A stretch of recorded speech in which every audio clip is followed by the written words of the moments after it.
my privacy, I'll use the name Patricia. I'm in my 30s and my family has faced difficulties. At the age of 12, my parents separated and I found out that the man I thought was my father was not my biological father. It hasn't been easy, but I'm learning to be strong and persistent as I go through life. At long last, I had the opportunity to meet my biological father. Financial constraints led to a pivotal moment in my life when my grandparents stepped in and graciously adopted me. In the past, people were strict with me. I made sure to behave the same way both at home and school. I kept going to school until I was in my second year of high school. That's when I met a man who ended up changing the direction of my life. At the time, I was 15 years old, and he was my classmate. Our days were filled with happiness as we attended school without ever missing a day. We motivated and encouraged each other to complete our education. After achieving a top 10 ranking in our section, my parents had the opportunity to meet my boyfriend. During my final year of high school, I had to move back in with my parents because of a situation with my grandfather. I felt it was important to be there for him, so I made the responsible choice to leave my previous home and return home. Our relationship persisted until we both headed off to college. Currently, I am pursuing a 4-year course. I eventually graduated, and on our 7th anniversary, he proposed to me. He also informed my parents, grandfather, and grandmother. My partner expressed his desire to marry me. However, we come from different religious backgrounds.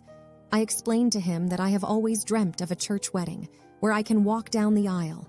He underwent baptism to bring my dream wedding to fruition. We shared a roof, and it was during this time that his true behavior became evident. He indulges in alcohol nearly 4 to 5 times a week, often losing control of his actions and words when drunk. His behavior towards me includes verbal abuse, shouting, and even occasional physical harm. While the pain isn't always severe, his apologies follow the outbursts. At one point, I recorded a video capturing his actions towards me, and upon watching it, he could witness the genuine fear he instilled in me. Nevertheless, I've already shared the video with him, illustrating how each instance of him getting drunk results in a repetition of this behavior. Despite this, whenever he consumes alcohol, he continues to keep it concealed from me. He has consistently resorted to crafting excuses in an attempt to prevent me from discovering his drinking habits.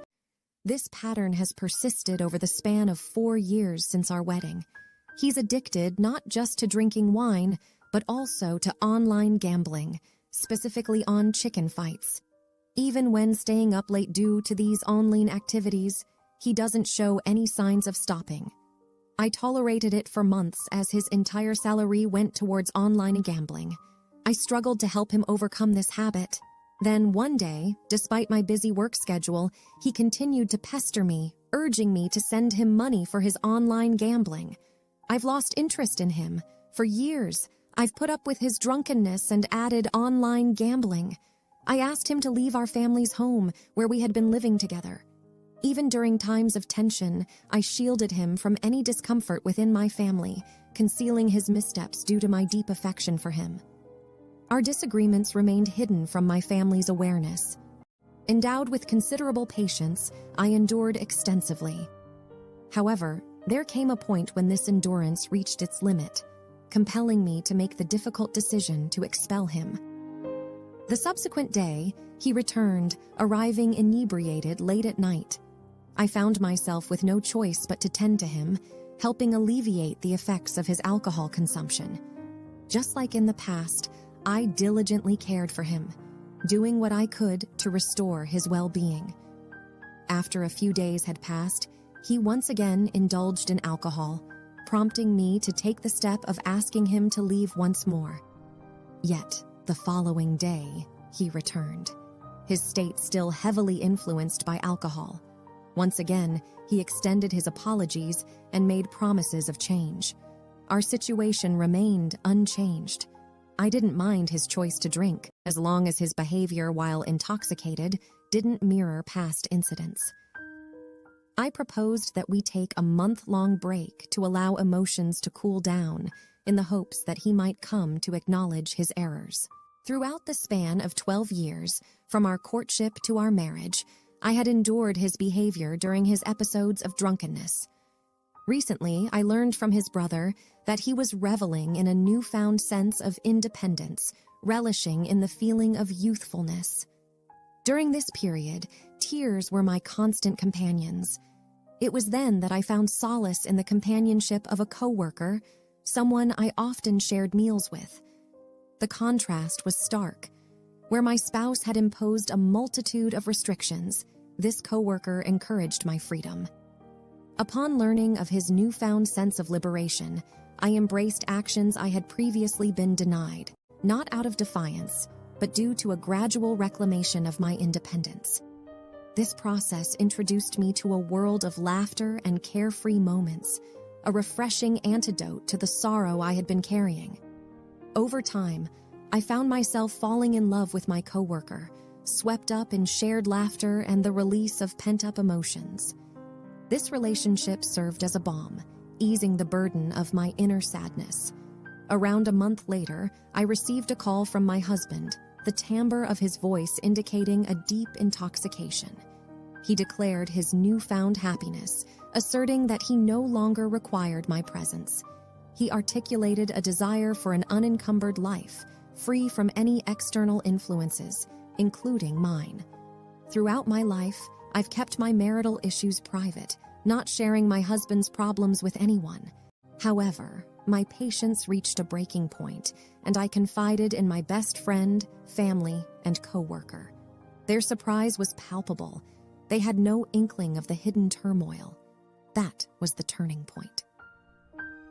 My coworker and I found ourselves drawn to each other in ways that went beyond friendship. I was well aware of the wrongness of it all, given my marriage commitment, yet my heart found happiness with my coworker. One day, my husband called again, announcing his happiness, thanks to someone else.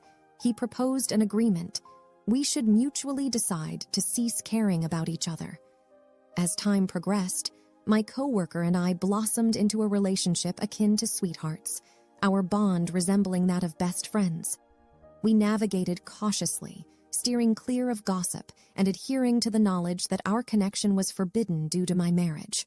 Following the agreement, I severed communication with my husband. But then, he called once more, seeking forgiveness. Realizing the significance of my presence in his life, he acknowledged the uniqueness of my love for him. I forgave him, swayed by the memory of being his first love and his spouse. However, my relationship with my coworker continued undeterred. To this day, we haven't shared a living space with my husband. I find myself at a crossroads, torn between returning to the husband I've endured with promises of change and investing further in the relationship with my coworker. Both are dear to me, and my decision is proving to be immensely challenging. I'm Patricia, and this is my intricate love life. Hope for your guidance in resolving my predicament.